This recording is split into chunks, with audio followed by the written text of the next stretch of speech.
My question, I'm Dick Norris, down in Clay 2. I was wondering if you fellows had read the 3 studies that were done by universities in Indiana about the right to, the so-called right to work law, which is more like the right to put down workers' law. Are you familiar with those? Is that Ball State? Ball State, University of Notre Dame, and Indiana University, all 3 did studies on that. Ball State, I've read. Yeah. Well, they all say about the same thing. That if you wanted to write the law that's being proposed would do really well if you wanted insecure workers, easily intimidated, compliant to autocratic bosses, afraid to ask about safety or hazardous conditions. In other words, something like undocumented immigrants. That law would do that. But that's not what employers, good employers that we want in Indiana really want. They want educated, trained, retrainable employees who contribute, who are creative and help the system. And that doesn't do it. Well, 3 studies. actually, I guess I've been as analytic as I can. I don't think it's going to make a big difference in either category. I voted to take yesterday on an amendment which would carve out the building trades. To me, they were considerably different from the industrial unions. I'm not sure what I'm going to do next week. What's the difference? Well, there is a difference. The industrial unions, of course, are the massive plants, the U.S. steel mills, the automobile plants like that. The building trades, I imagine most union members you have in Owen County are probably building trades. Carpenters, bricklayers, what do you call it, engineers, heavy equipment operators. Operating engineers. Operating engineers. Those. They have their own training systems. They train workers. So the teachers, so the nurses, so the accountants. The teachers have to kind of train themselves. They go to college and pay tuition for it. Yes. But I felt that they were somewhat different. And another thing is the practice. Come think of it, I did work for, I remember the Common Labor and Hard Killers Union once, for a pipeline. But they would go, the contractor would go in the union hall and say, I need so many of this type, this type, this type. And the union hire brings them in. As it, generally the union, some of them aren't. It's not as tight an organization because the building trades go from place to place. Most of them. Now there's some exceptions to that. I see what you're saying. Yeah. That's one reason. And the labor, well, last federal act. Taft-Hartley, I guess, was the last one. Did categorize these as a separate group with separate considerations from the larger, more massive industrial unions. It's kind of interesting in Indiana.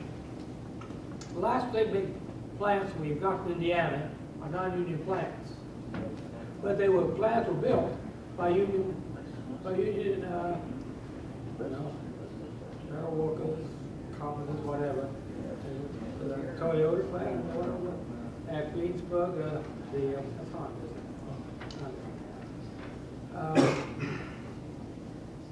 So I guess I have a special soft place in my heart for the people, for a union goes out and trains the employee, and trains the men, and gets to the standards.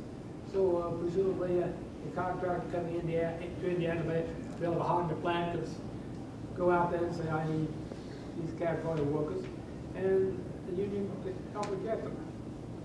In addition, and there was the Honda plant was not being built as a union shop, but basically as a union contractor.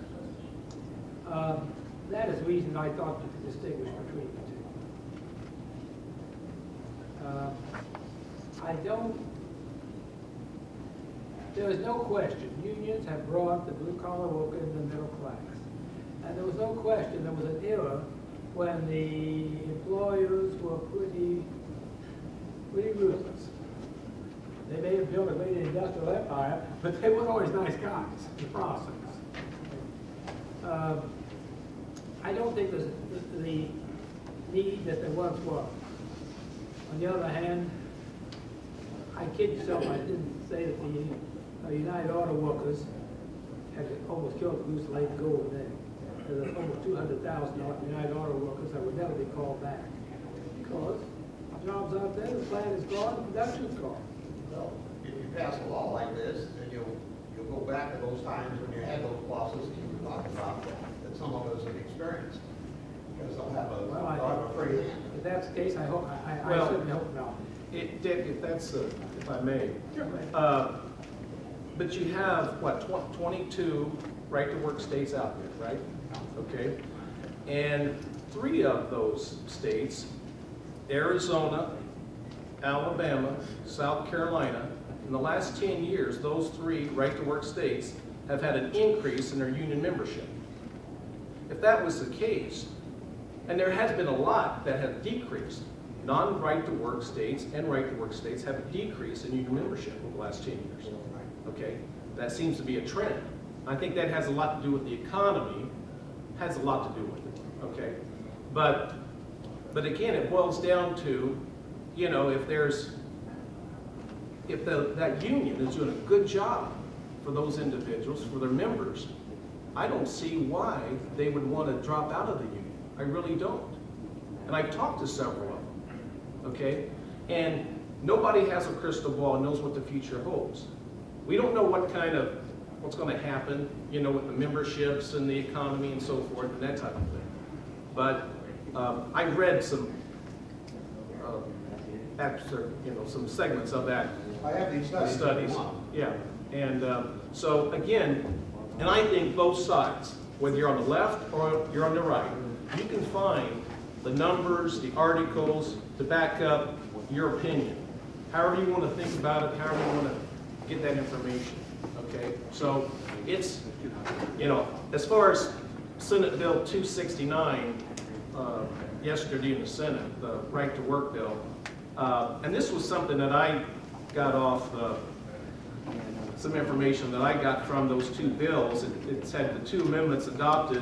One was to clean up the language in which the agency can investigate violations, okay? And 2, language to clarify that this bill does not affect any law concerning collective bargaining or collective bargaining agreements in the building and construction industry other than those requiring membership in a labor organization or requiring the payment of dues, fees as a condition of employment. Okay, so that's building trades. okay. But as far as that was that truly carved out? I'm not sure, and of course I wasn't in those hearings. But I, you know, we'll take a look at it. You can argue that point, I guess. Yeah, I think so. But then they have to go through 3rd reading here, well, Tuesday maybe, or whenever it comes up. You know, so. Remember, but one of the reasons that the economy is the way it is and everything is because a lot of companies have moved their employment to China, to India, places like that, where the workers don't have those rights. Well, you know, last Saturday I talked to a young gentleman who's with the bricklayers, and he's been off work for the last month. He's going to go back to work in the middle of February, he said. And he's going back down to Texas because that's where the work is. And people can say, well, heck, that's a right-to-work state. You know, and there's no snow and bad weather. This was in the Houston area, you know. But he said, I said, I won't mention his name, but I said, what do you make when you're up here working? And he says $30 roughly, you know, per hour. And down there, it's about $24.50, you know. So but he's going to go wherever the work is, whether it's that way or that, you know, whatever it happens to be. And I think that goes back to more the economy and what's happening in certain parts of the, you know, country and that type of thing. But you know, I mean, I've seen it on both sides. They look at those articles. You know, you can look at site selection, you know, LLC, that group, and they have their data, which backs up what the Indiana Chamber comes out with and other groups. You know, you have both sides fighting, okay? And it is what it is. And, you know, but I'll listen to you, Dick, and I'll look at the information, that type of thing, but, and we can have dialogue all day long. Well, just do what's best for Indiana workers, that's the thing. Exactly right. But when you look at, people talk about, okay, their income goes from here to here. Okay, look at Oklahoma. You know, the per capita income has gone up. Okay? All right? Now, maybe that individual worker, it might have went down, but that per capita income has gone up. And again, you can look at right-to-work states. You know, you got some right-to-work states like North Dakota, unemployment 3.4%, South Dakota 4.5%, Oklahoma 6.1%, Nebraska 5-something. On the other hand, right-to-work states, Nevada, what's that, 13% unemployment? Florida 11-something or whatever. And you got everything else in between. So again, you can kind of, if you're on the left or right, you can pick numbers over here, you can pick numbers over here, and then you can kind of mix them all up, and here's what we come up with. Let's stay focused on Indiana workers. Exactly right, yeah. And there you go. You know, you got all these states around us, non-right-to-work states. You know, look at the debt that Illinois has, and some of these others, Michigan, you know, that type of thing. I mean, it's out of control. You know, yeah, let's focus here. And we have family members maybe throughout the whole country and that type of thing, and so they're concerned about certain locations and so forth. But it's going to be talked about, and it's going to be, I think in, what, 10 years ago, or back in '01 when Oklahoma passed the right-to-work law, I think it was, what, 2 years in litigation or in the courts.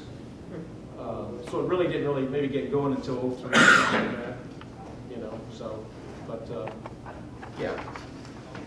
Sands. I represent iron workers, local 22 out of Indianapolis. So where's all these jobs that you're saying that we're not getting because we're not a right-to-work state? Where are these jobs going to come from? I mean, everybody says there's thousands of jobs that we're not getting because of that. Who are they? Where are they going to come from? I never heard anybody say, well, this company's not coming or that company's not coming because it's not a right to work. All you hear is that we've got hundreds of thousands of jobs that we're not having because we don't have right to work. Where are they at? Are they standing at the border waiting for us to pass it? You know, I don't see them out there. There's not jobs in the United States because of our leadership. It's not just Indiana. I mean, I don't see that the right to work is keeping us from getting jobs when there's not jobs everywhere. I mean, yeah, you can pick and choose and get 100 jobs here, 100 jobs there, which everybody's grateful for jobs. But I think overall, jobs, I mean, that's the reason unemployment rate is so high in the United States, because there's not jobs out there.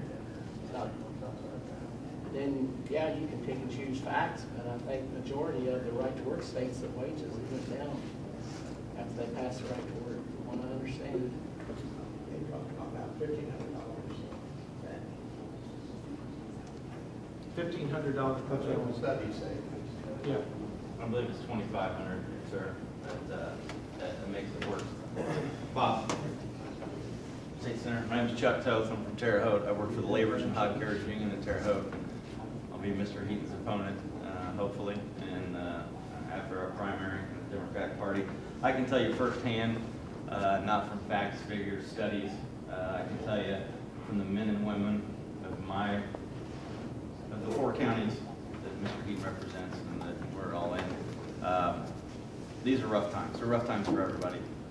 To blame excessive debt on the state, on United Auto Workers, pension plans, union members' wages, signed contracts with government agencies and contractors that were signed years ago. It's a contract between 2 people. You put your name on it. To blame it on the worker, I think, is unfair, untruthful, and misleading. Indiana needs better jobs, needs better companies. Being a right-to-work state will not attract them. If you look at a map of right-to-work states, non-right-to-work states, it looks like the Civil War. The South and the North, Mason-Dixon line.